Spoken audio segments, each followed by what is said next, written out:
A Arca da Aliança era um objeto sagrado retangular que continha guardado as 2 tábuas dos 10 mandamentos, a vara de Arão que floresceu e um vaso do maná. Esses 3 objetos representavam a aliança de Deus com o povo de Israel. Para os judeus, a arca não era apenas uma representação divina, mas a própria presença de Deus. Segundo o livro do Êxodo, a montagem da Arca da Aliança foi orientada por Moisés, que por instruções divinas indicou sua forma e modelo. Nos últimos anos do período dos juízes de Israel, a Arca da Aliança era guardada pelo sacerdote Eli e seus filhos Ofni e Finéias, e ficava no santuário em Siló. Seus filhos Ofni e Finéias, também sacerdotes, abusavam desprezadamente de sua autoridade entre os israelitas. Eli, seu pai, sabia de seus pecados, mas não os disciplinou e nem os tirou de suas posições de liderança. Como resultado, a corrupção no sacerdócio provavelmente foi generalizada, e a maldade e a idolatria se tornou muito comum em todo Israel. Embora houvesse alguns que ainda não eram fiéis aos ensinamentos de Deus, eles estavam cada vez mais se extinguindo. Em meio a essa corrupção, Deus estava começando a trabalhar na vida do jovem Samuel. O profeta ainda jovem recebeu uma revelação divina, condenando a família de Eli ao julgamento divino, devido aos crimes cometidos por seus filhos sem a correção de seu pai. Enquanto isso, os filisteus, inimigos de longa data dos israelitas, desde que se estabeleceram na terra prometida, continuavam a ameaçar as fronteiras de Israel. A guerra era inevitável. Aqui no canal tem um vídeo falando com detalhes sobre a história do povo filisteu. Vou deixar aqui em cima no card e também na descrição.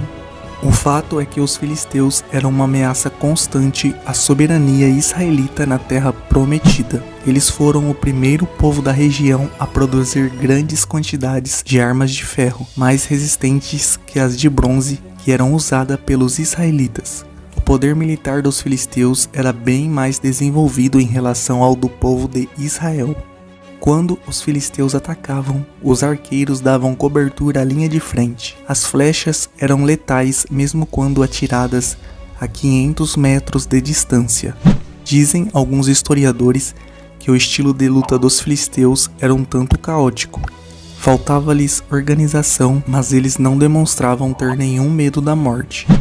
O relato bíblico nos conta que aproximadamente no século 11 a.C., o exército israelita saiu para a batalha contra os filisteus e acampou perto do território deles. Eles esperavam uma vitória, acreditando ser imbatíveis como povo escolhido de Deus, mas estavam prestes a serem surpreendidos. Quando o exército filisteu saiu para enfrentar os israelitas na batalha, muitos homens israelitas perderam suas vidas. Cansados e derrotados, os sobreviventes retornaram ao acampamento base. Lembrando os sucessos de batalhas anteriores e contra circunstâncias aparentemente impossíveis, eles decidiram trazer a Arca da Aliança para a batalha contra os filisteus. Em nenhum ponto das escrituras vemos os israelitas buscarem a orientação de Deus nesta decisão. Em vez disso, eles acreditavam supersticiosamente que a mera presença da Arca da Aliança, que representava o trono celestial de Deus, lhes daria a vitória. Sendo assim, os líderes do exército mandaram trazer a Arca de Siló. Carregando a arca com suas varas de transporte especiais, os sacerdotes corruptos entraram no acampamento. Aplausos e gritos vieram de todos os lados. A emoção foi tão alta que o chão tremeu. Perto dali, o exército filisteu podia ouvir os aplausos e os gritos. Com medo, alguns anunciaram: "Eles trouxeram seus deuses para o acampamento. Estamos condenados. Estes são os deuses que destruíram o Egito com pragas horríveis." "Quieto!" gritaram os líderes. "Somos homens da Filístia ou não somos?